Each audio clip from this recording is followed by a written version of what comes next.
Welcome to వేదిక filmy sports. 5 ఏళ్ల తర్వాత ఐపీఎల్లో ప్లే ఆఫ్స్కు అర్హత సాధించిన పంజాబ్ కింగ్స్ నేరుగా క్వాలిఫైర్ ఆడే అవకాశాన్ని ఒడిసిపట్టింది. 2 దశలో వరుస విజయాలతో దూసుకెళ్తున్న ముంబై ఇండియన్స్ మట్టి కరిపించిన పంజాబ్ 19 పాయింట్లతో పట్టికలో అగ్రస్థానానికి దూసుకెళ్లింది. క్వాలిఫైర్ 1లో ఓడించిన జట్టుకు ఫైనల్ చేరడానికి క్వాలిఫైర్ 2 రూపంలో మరో అవకాశం ఉందన్న విషయం తెలిసిందే. ఇప్పుడు పంజాబ్కు ఫైనల్ చేరేందుకు ఎక్కువ అవకాశాలున్నాయనే చెప్పాలి. పంజాబ్ పైన ఓడిన ముంబై 16 పాయింట్లతో 4వ స్థానానికి పరిమితమయ్యింది. ఇక ఎలిమినేటర్లో ముంబై ఆడాల్సిందే.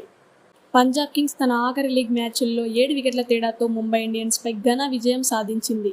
సోమవారం జైపూర్ వేదికగా జరిగిన మ్యాచ్లో 185 పరుగుల లక్ష్యాన్ని పంజాబ్ 18.3 ఓవర్లలో 3 వికెట్లు మాత్రమే కోల్పోయి ఛేదించింది. జోష్ ఇంగ్లీష్ 42 బంతుల్లో 73, ప్రియాన్స్ ఆర్య 35 బంతుల్లో 62 హాఫ్ సెంచరీలతో చెలరేగారు. ముందుగా బ్యాటింగ్ చేసిన ముంబై ఇండియన్స్ 7 వికెట్ల నష్టానికి 184 పరుగులు చేసింది. సూర్యకుమార్ యాదవ్ 39 బంతుల్లో 57 రానిచ్చాడు. జోష్ ఇంగ్లీష్కు player of the match award దక్కింది. Thank you for watching. మా ఇన్ఫర్మేషన్ మీకు నచ్చితే లైక్ చేసి సబ్స్క్రైబ్ చేసుకోండి.